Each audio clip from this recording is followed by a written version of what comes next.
और तो और कितना सुंदर संवाद किया महाराज जी। प्रयास करिएगा जीवन में एक बार, बन सके,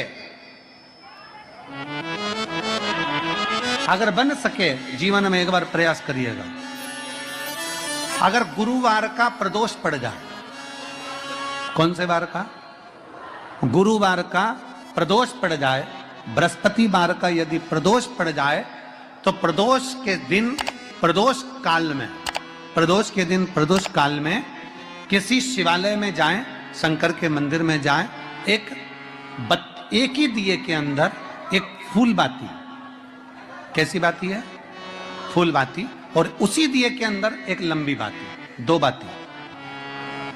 कौन सी बाती हैं? जम के बोलो जरा। एक फूल बाती, एक लंबी बाती, दो बाती। एक ही दिए के अंदर फूल बाती, लंबी बाती दोनों रख लें। थोड़ा सा घृत की बातियां, तेल की बाती नहीं, घी की बाती रखें, और दोनों बातियां उसमें रखकर 3 बेलपत्र भगवान शंकर के मंदिर में लेकर जाएं। दिए को भी प्रज्वलित नहीं करना है।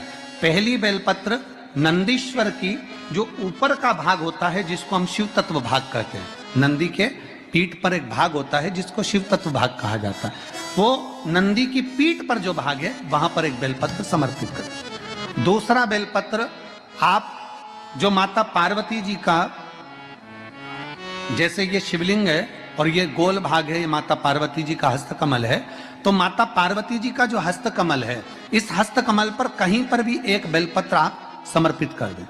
और तीसरे नंबर की जो बेलपत्र है, तीसरे नंबर की जो बेलपत्र है वो भगवान शंकर पर समर्पित कर दें। जो दिया आप लेकर गए हो मंदिर में, उसी दिए को नंदी और महादेव, इन दोनों को दर्शन कराते हुए अगर मंदिर के अंदर लगाने दें दिया तो ठीक है, ना लगाने दें तो दीप को बीच में बस स्पर्श कराकर भले बाहर जाकर लगा दो, पर प्रयास करो वो दीप, वैसे तो बीच में नंदी और शिव के मध्य में वो दिया स्पर्श होना चाहिए। जैसे ये नंदी है और ये शिव है, तो इसके मध्य में दीप स्पर्श कर ले, भले उसको जलाने ना दे, पर स्पर्श मात्र कर कर अगर आपने एकांत में कहीं पर भी ले जाकर लगा दिया, उस दीप को जला दिया, तो गया हुआ कितना भी करोड़ रुपया हो, वो धीरे धीरे कर कर गया हुआ धन हमारा वापस आता ही है। कोई खाकर भी बैठ गया तो देगा जरूर, वो धन आएगा जरूर, कैसे भी आएगा, पर अपनी संपदा वापस। जिंदगी की मान लो अगर कोई ऐसी घड़ी आ जाए, आज विश्वनाथ जी की धरा से ये बात लेकर जा रहे, कभी मान लो ऐसी घड़ी आ जाए कि इतना बड़ा दुख सामने आकर खड़ा हो गया, कोई निर्णय नहीं निकल रहा उस दुख का। शिव पुराण कह रही है, भगवान शंकर का पावन चरित्र कह रहा है, बहुत बड़ी विषमता में फंसे हुए, बहुत बड़ी समस्या में गिरे हुए हो, बहुत तकलीफ घर में चल रही है, बहुत कष्ट है, तब कारकोट सर्प की ये कथा कहती है, कारकोटेश्वर महादेव की कथा कहती है कि 12 बेलपत्र, कितनी बेलपत्र? 12, 4 गड्डियां 3-3 बेलपत्र की बनी, और 12 बेलपत्र अशोक सुंदरी वाला जो स्थान होता है, सबको मालूम है ना अशोक सुंदरी का स्थान? अशोक सुंदरी वाला जो स्थान होता है, वो 12 की 12 बेलपत्र की 4 जो गड्डियां हैं, वो गड्डियों को 4 बेलपत्र का जो क्रम है, वो पूरी गड्डियों को, तीनों चारों को ले जाकर शंकर भगवान के उस सुंदर अशोक सुंदरी वाली जगह पर केवल महीने की, किसी भी महीने की 2 प्रदोष आप अपने हृदय से बाबा की अशोक सुंदर वाले स्थान पर समर्पित कर कर 1 लोटा जल शिव जी को उत्तर की ओर मुख कर कर समर्पित करें।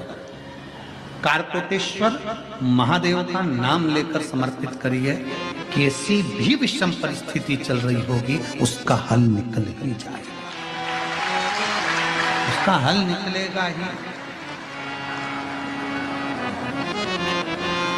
गड्डियां बनाइए, बेलपत्र पर बेलपत्र रखकर 4-4 बेलपत्र की 3 गड्डियों का स्मरण कर कर बाबा के स्थान पर समर्पित कर कर बड़े दिल से बाबा को अपने हृदय की बात कहकर जल शिव जी को उत्तर की ओर मुख कर कर बैठकर बाबा को जल समर्पित किया। कारकोटेश्वर महादेव अवंतिका खंड में, स्कंद महापुराण के अवंतिका खंड में कारकोटेश्वर महादेव का वर्णन किया गया है। कारकोटेश्वर ने विचार कर लिया कि मैं क्या करूं, मैं क्या दे सकता हूं, शिव को क्या समर्पित कर सकता हूं। खंड में, स्कंद महापुराण के अवंतिका खंड में कारकोटेश्वर महादेव का वर्णन किया गया है।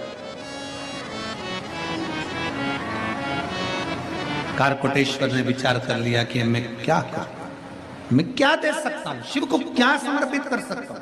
कितनी भी विषम परिस्थिति हो, कितना भी तकलीफ की घड़ी चल रही हो, अशोक सुंदरी वाली स्थान पर अगर बेलपत्र के बाद 12 बेलपत्र समर्पित, और आप अलग अलग विभाजन कर कर नहीं भी चढ़ा सकते तो 12 एक साथ मिलाकर चढ़ा दो, पर चढ़ाओ और उत्तर की ओर मुख कर कर शिव को जल समर्पित करो।